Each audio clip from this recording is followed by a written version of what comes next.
नमस्कार, स्वागत, अभिनंदन।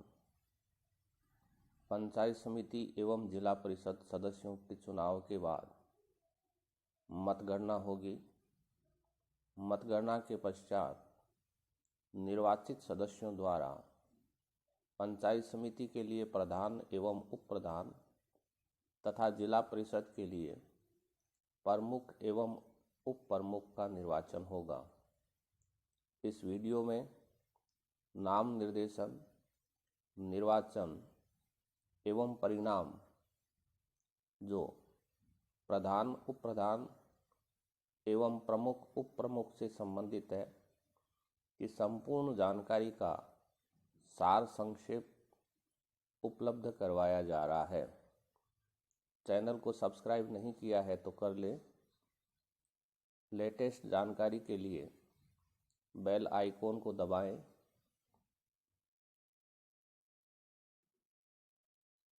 राज्य निर्वाचन आयोग द्वारा प्रधान, प्रमुख, उप प्रधान एवं उप प्रमुख के लिए जो कैलेंडर जारी किया गया है उसके अनुसार प्रमुख एवं प्रधान का चुनाव 10 दिसंबर 2020 को होगा तथा उसके अगले दिन उप प्रमुख एवं उप प्रधान का चुनाव होगा, अर्थात 11 दिसंबर 2020 को।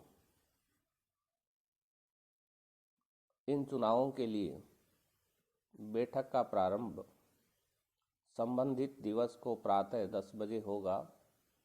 नाम निर्देशन पत्रों का प्रस्तुतिकरण प्रातः 11 बजे तक होगा। नाम निर्देशन पत्रों की समीक्षा 11:30 बजे शुरू होगी तथा अगर कोई अभ्यर्थी नाम वापस लेना चाहता है तो वह 1 बजे तक ले सकता है। 1 बजे के तुरंत बाद अभ्यर्थियों को चुनाव चिन्ह आवंटित किए जाएंगे तथा अगर आवश्यकता हो तो ऐसी स्थिति में अपराह्न 3 बजे से सायं 5 बजे तक मतदान होगा।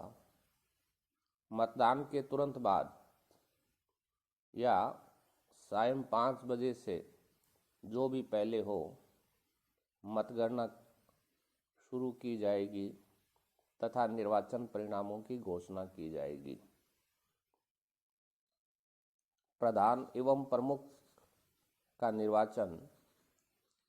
निर्वाचन नियमों के नियम 59 के अनुसार पंचायत समिति का प्रधान उस पंचायत समिति के निर्वाचित सदस्यों द्वारा उन्हीं में से चुना जाएगा।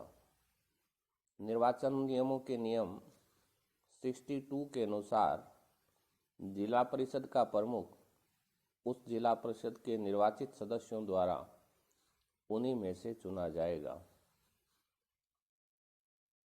सीट आरक्षित होने पर संबंधित आरक्षित वर्ग का अभ्यर्थी ही चुनाव लड़ सकता है।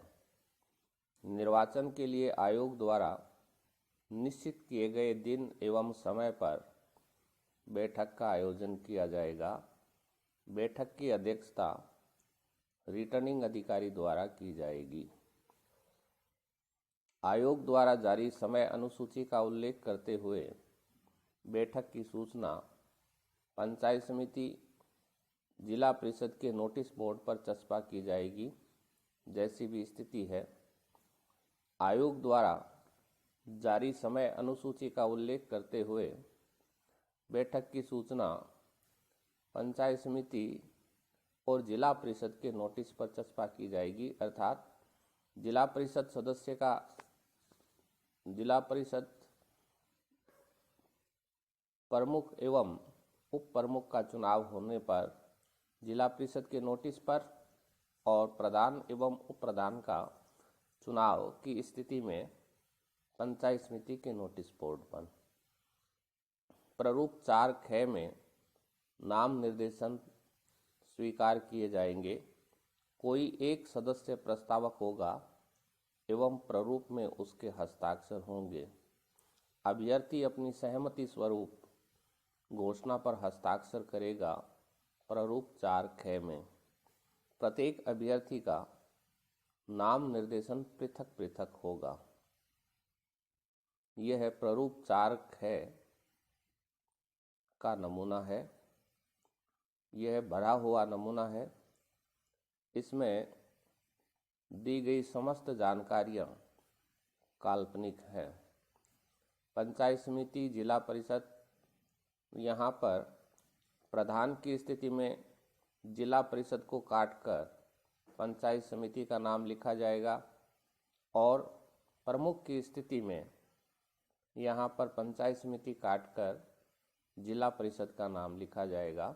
यहाँ पर श्री डूंगरगढ़ लिखा है, अर्थात यह है श्री डूंगरगढ़ पंचायत समिति के प्रधान या उप प्रधान के निर्वाचन से संबंधित नाम निर्देशन पत्र भरा जाएगा तब लिखा जाएगा। इसके बाद है अभ्यर्थी का पूरा नाम, पिता या पति का नाम, आयु, लिंग, जाति, पूरा पता, उस निर्वाचन क्षेत्र से वह निर्वाचित हुआ है उसकी क्रम संख्या, अर्थात पंचायत समिति का जो वार्ड है, पंचायत समिति का जो निर्वाचन क्षेत्र है, संख्या है, वह संख्या यहाँ पर अंकित करनी है। प्रस्तावक का पूरा नाम एवं पता, एक प्रस्तावक होगा तो वो प्रस्तावक है वह कहाँ से जीता था, उसकी निर्वाचन क्षेत्र संख्या का उल्लेख करते हुए उसका पूरा नाम एवं पता यहाँ पर अंकित किया जाएगा बिंदु नंबर 8 में। स्थान श्री डूंगरगढ़, दिनांक जिस दिन नाम निर्देशन पत्र प्रस्तुत किया जाता है और प्रस्तावक के हस्ताक्षर। इसके पश्चात यह अभ्यर्थी द्वारा घोषणा का पार्ट है। इसमें अगर किसी दल द्वारा, राजनीतिक दल द्वारा खड़ा किया जाता है तो क बिंदु में उस दल का नाम लिखा जाएगा। अन्यथा अगर वह निर्दलीय है तो ऐसी स्थिति में क को काट करके नोट अप्लीकेबल लिख देंगे और ख जो है उसमें कोई 3 चुनाव प्रतीक, चुनाव चिन्ह है वो लिखे जाएंगे जो राज्य निर्वाचन आयोग द्वारा अधिस्वीकृत है। फिर स्थान और तारीख। राज्य निर्वाचन आयोग द्वारा प्रत्येक पद के निर्वाचन के लिए चुनाव चिन्ह आवंटित किए गए हैं।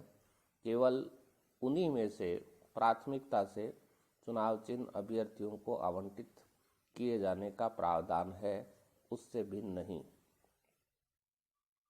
इसके पश्चात रिटर्निंग अधिकारी द्वारा पृष्ठांकन किया जाता है।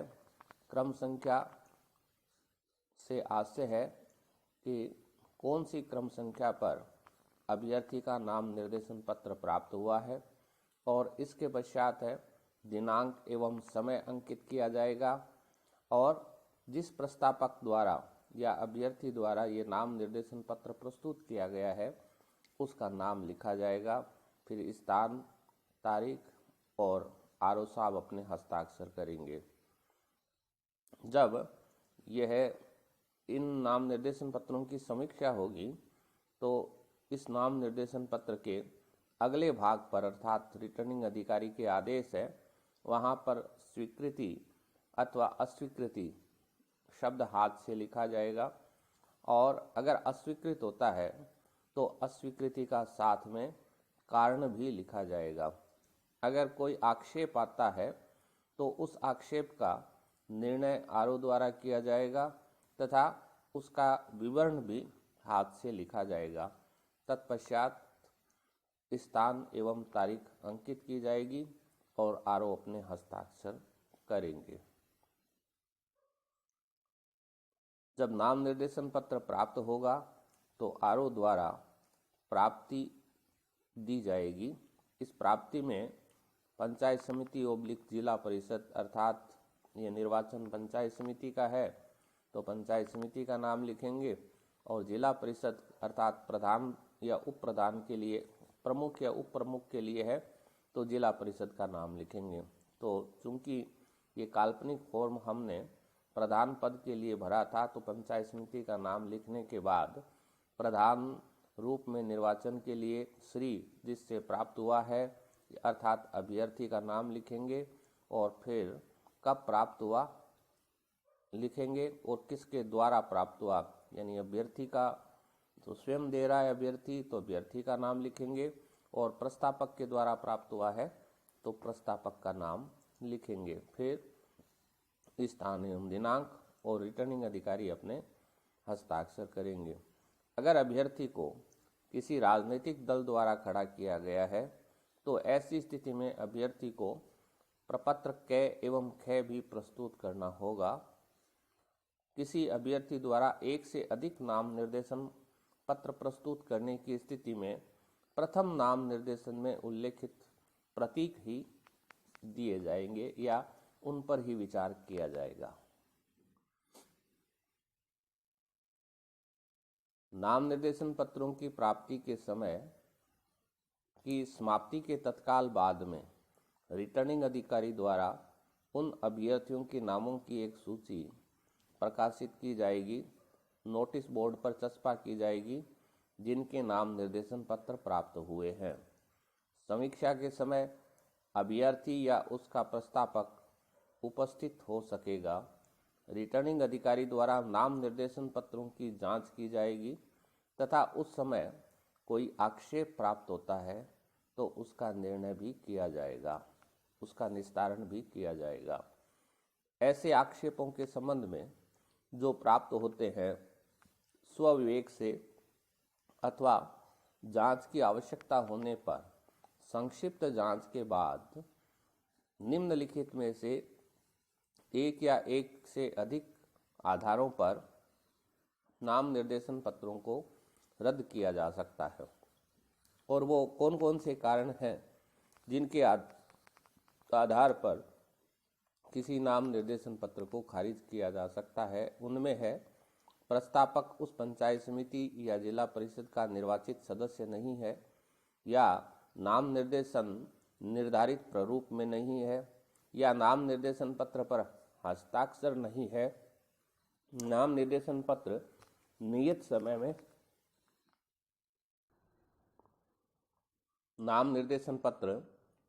समय में प्राप्त नहीं हुआ है या निर्धारित स्थान पर प्राप्त नहीं हुआ है।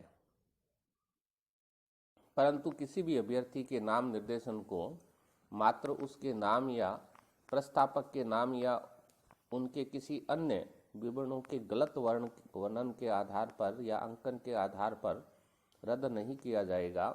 यदि अभ्यर्थी या उसका प्रस्तावक की जैसी भी स्थिति हो, पहचान युक्ति युक्त संदेह से परे अन्यथा प्रकार से स्थापित की जा सकेगी। प्रत्येक नाम निर्देशन पत्र पर उसे स्वीकार अथवा स्वीकार यानी रद्द करने का निर्णय रिटर्निंग अधिकारी को स्पष्टतः अंकित करना होगा। यदि नाम निर्देशन रद्द किया जाता है तो ऐसे रद्द करने के कारणों का उल्लेख भी एक संक्षिप्त विवरण के साथ दर्ज किया जाएगा। रिटर्निंग अधिकारी द्वारा वैध रूप से नाम निर्दिष्ट अभ्यर्थियों के नामों की सूची प्रारूप 4 ग में पंचायत समिति या जिला परिषद के नोटिस बोर्ड पर चस्पा की जाएगी। जैसी भी स्थिति है, प्रधान उप प्रधान का चुनाव होने की स्थिति में पंचायत समिति के नोटिस बोर्ड पर और प्रमुख एवं उप प्रमुख का चुनाव होने की स्थिति में जिला परिषद के नोटिस बोर्ड पर।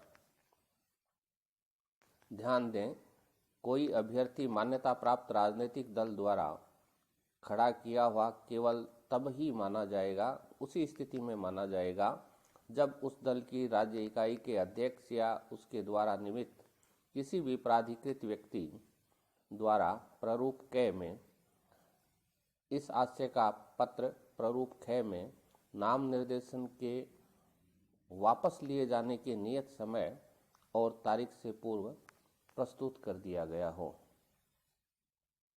कोई भी अभ्यर्थी निर्धारित समय के पूर्व व्यक्ति से उपस्थित होकर लिखित में सूचना देकर नाम वापस ले सकता है। नाम वापसी की सूचना देने के बाद उसे रद्द करने की अनुमति नहीं होगी। अर्थात अगर किसी अभ्यर्थी ने नाम वापस लेने की सूचना दे दी है तो उसे वापस नहीं लिया जाएगा। नाम वापसी का समय समाप्त होने के बाद विधि मान्य नाम निर्देशित अभ्यर्थी जिनके नाम निर्देशन पत्र स्वीकार किए गए हैं तथा वापस नहीं लिए गए हैं के नामों की सूची प्रारूप 5K में तैयार की जाएगी। नाम सूची देवनागरी लिपि में, हिंदी वर्णमाला में, आकारादि क्रम में बनाई जाएगी। आकारादि क्रम में व्यवस्था अभ्यर्थियों के नामों के संदर्भानुसार की जाएगी, न कि उपनामों के आधार पर। पंचायत समिति के नोटिस बोर्ड पर अगर प्रधान का चुनाव, उप प्रधान का चुनाव है तो, अन्यथा प्रमुख एवं उप प्रमुख का चुनाव होने की स्थिति में जिला परिषद के नोटिस बोर्ड पर चस्पा की जाएगी। प्रारूप 5K में सूची में एक ही नाम है तो मतदान नहीं होगा तथा उस प्रकार नाम निर्दिष्ट किए गए अभ्यर्थी को प्रारूप 7K में विधिवत निर्वाचित किया हुआ घोषित किया जाएगा। 2 या 2 से अधिक अभ्यर्थी होने पर निर्वाचन गुप्त प्रणाली द्वारा उस बैठक में उपस्थित सदस्यों द्वारा करवाया जाएगा।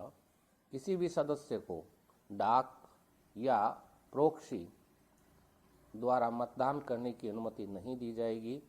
अभ्यर्थियों को चुनाव चिन्ह आवंटित किए जाएंगे जो राज्य निर्वाचन आयोग द्वारा आरक्षित किए गए हैं। अभ्यर्थियों को प्रतीकों का आवंटन के संबंध में मान्यता प्राप्त राजनीतिक दल के अभ्यर्थी को उस दल के लिए आरक्षित प्रतीक आवंटित किया जाएगा, बशर्ते कि ऐसा राजनीतिक दल उस पद के लिए एक अभ्यर्थी खड़ा करे। किसी अभ्यर्थी को राजनीतिक दल द्वारा खड़ा किया हुआ केवल तभी माना जाएगा जब उस दल की राज्य इकाई की ओर से प्रारूप ख प्राप्त हो गया हो। अन्य जो भी हैं, प्रत्येक को राज्य निर्वाचन आयोग द्वारा निर्धारित मुक्त प्रतीक जो आरक्षित किए गए हैं में से एक प्रतीक दिया जाएगा। प्रावधानों के अंतर्गत अभ्यर्थी के चयन के आधार पर आवंटित किया जाएगा, किंतु वह आरक्षित सूची में होना होगा तथा प्राथमिकता से चुनाव चिन्हों का आवंटन किया जाएगा। किसी अभ्यर्थी द्वारा एक से अधिक नाम निर्देशन पत्र प्रस्तुत किए जाते हैं तो प्रथमतः प्रस्तुत नाम निर्देशन में चाहे गए प्रतीकों में से प्राथमिकता क्रम से प्रतीक आवंटित किया जाएगा, भले ही उसके द्वारा प्रस्तुत प्रथम नाम निर्देशन पत्र खारिज हो गया हो, अस्वीकार अथवा नामंजूर कर लिया गया हो। यदि एक से अधिक निर्वाचन लड़ने वाले अभ्यर्थियों ने उसी यानी एक ही प्रतीक के लिए अधिमान किया है तो लॉटरी से तय किया जाएगा कि वह प्रतीक किस अभ्यर्थी को आवंटित किया जाए। प्रारूप 5K की प्रति चुनाव लड़ रहे प्रत्येक अभ्यर्थी को भी दी जाएगी। 2 या 2 से अधिक अभ्यर्थियों के नाम एक जैसे होने पर तो पिता अथवा पति के नाम से या अन्य तरीके से जो रिटर्निंग अधिकारी उचित समझे अलग किया जाएगा, सुभिन्न किया जाएगा। विहित रीति से मतपत्र तैयार किए जाएंगे। मतपत्र की गोपनीयता सुनिश्चित की जाएगी। अंतिम अभ्यर्थी के नाम के बाद नोटा का विकल्प भी उपलब्ध करवाया जाएगा जो राज्य निर्वाचन आयोग द्वारा अधिस्वीकृत प्रतीक है उसे ही नोटा के रूप में या नोटा के प्रतीक के रूप में मुद्रित किया जाएगा। अगर आवश्यकता होती है, 1 से अधिक अभ्यर्थी चुनाव लड़ रहे हैं तो ऐसी स्थिति में गुप्त प्रणाली से अर्थात मतपत्र एवं मतपेटी से चुनाव करवाया जाएगा, मतदान करवाया जाएगा। मतदान से पूर्व निर्वाचित सदस्यों की वार्ड क्रमानुसार मतदाता सूची तैयार की जाएगी, अर्थात पंचायत समिति या जिला परिषद निर्वाचन क्षेत्रों से जो अभ्यर्थी विजयी हुए हैं उनकी सूची वार्डवार तैयार की जाएगी। Ward number 1, ward number 2, ward number 3, इस तरह से प्रत्येक मतपत्र रिटर्निंग अधिकारी की मोहर एवं हस्ताक्षर से अधिप्रमाणित किया जाएगा जारी करने से पहले। रिटर्निंग अधिकारी की सहायता जिला निर्वाचन अधिकारी पंचायत द्वारा नियुक्त मतदान अधिकारी करेगा और मतपत्र जारी करने से पूर्व मतदान अधिकारी मतदाता सूची जो अभी तैयार की थी, हमने ऊपर जाना कि प्रत्येक वार्डवार निर्वाचित सदस्यों की एक सूची तैयार की जाएगी, यही मतदाता सूची होगी। मैं उसके नाम के आगे राइट का निशान लगाएगा। मतपत्र मोड़कर सदस्य मतदाता को परिदत्त किया जाएगा। साथ में मत अंकित करने के लिए एरो क्रॉस सील दी जाएगी। दोनों तरफ स्याही लगा करके मतदाता वोटिंग कंपार्टमेंट में जाएगा तथा उम्मीदवार के कॉलम में मत अंकित कर मतपत्र को पुनः मोड़कर रिटर्निंग अधिकारी की नज़र में रखी हुई या उसके सामने रखी हुई मत पेटी में डालेगा और ऐसा करते समय मत की गोपनीयता बनी रहनी चाहिए। दिव्यांगजन अथवा शारीरिक दुर्बलता के कारण कोई सदस्य मत देने में असमर्थ है तो उस मतदाता की इच्छा के अनुसार रिटर्निंग अधिकारी उस मतपत्र पर मतदान को अंकित करेगा तथा इस तरह से मोड़ेगा कि मत की गोपनीयता बनी रहे। तत्पश्चात स्वयं या रिटर्निंग अधिकारी की सहायता से मत पेटी में डाल दिया जाएगा। अगर कोई मतदाता अपने मत को छिपाता नहीं है अर्थात गोपनीयता भंग करता है तो ऐसी स्थिति में उससे मत वापस ले लिया जाएगा तथा उसकी पीठ पर रद्द शब्द लिख दिया जाएगा और मतपत्र प्रक्रिया का उल्लंघन किया यह भी लिखा जाएगा और रिटर्निंग अधिकारी अपने हस्ताक्षर करेंगे। मतदान समाप्ति के निर्धारित समय या उससे पूर्व सभी सदस्यों द्वारा मतदान किए जाने की स्थिति में मतपेटी को बंद कर दिया जाएगा। तत्पश्चात अभ्यर्थियों की उपस्थिति में मतपेटी को खोलकर पहले कुल डाले गए मतों की गणना की जाएगी। तत्पश्चात रिटर्निंग अधिकारी द्वारा मतपत्रों की समीक्षा कर विधि मान्य एवं अविधि मान्य मतपत्रों को अलग अलग किया जाएगा तथा अविधि मान्य मतों की पीठ पर रद्द करने का कारण अंकित किया जाएगा।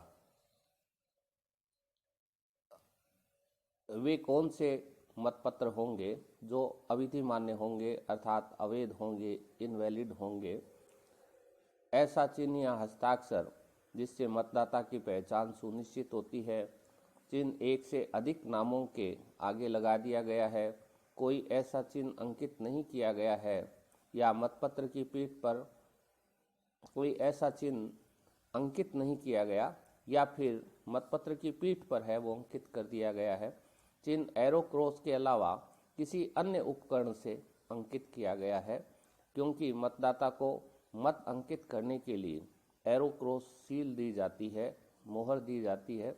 इसके अलावा वह किसी भी तरीके से अपना मत अंकित नहीं कर सकता।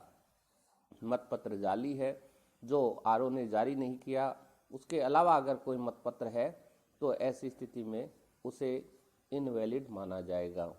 मतदाता अपने मत को छिपाने में असमर्थ रहता है तब भी रद्द नहीं किया गया मतपत्र विधि मान्य होगा अर्थात इन कारणों के आधार पर मतपत्र को इनवैलिड माना जाएगा, खारिज माना जाएगा और इनके अलावा सारे मतपत्र है वो विधि मान्य, वैध माने जाएंगे। मतों की गणना के बाद अगर मतों की संख्या में अंतर है तो ऐसी स्थिति में जिस अभ्यर्थी द्वारा सर्वाधिक मत प्राप्त किए गए हैं उसे विजयी घोषित किया जाएगा।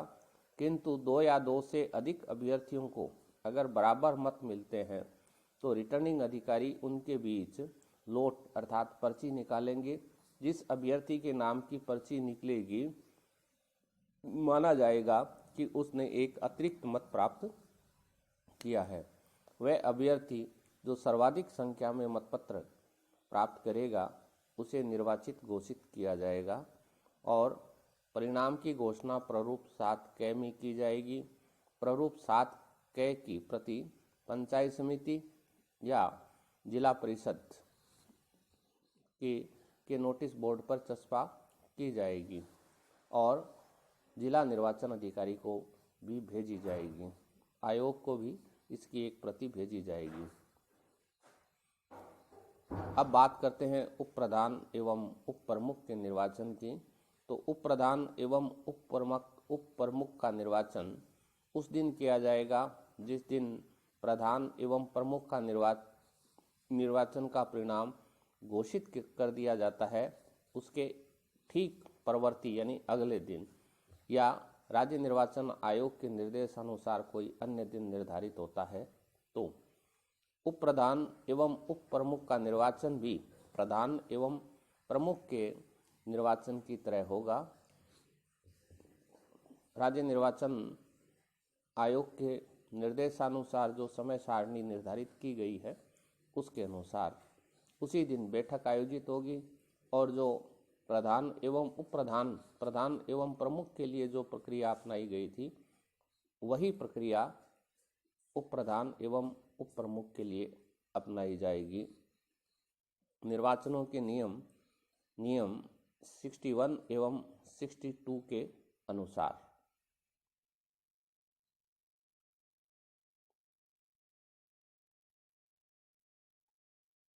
धन्यवाद।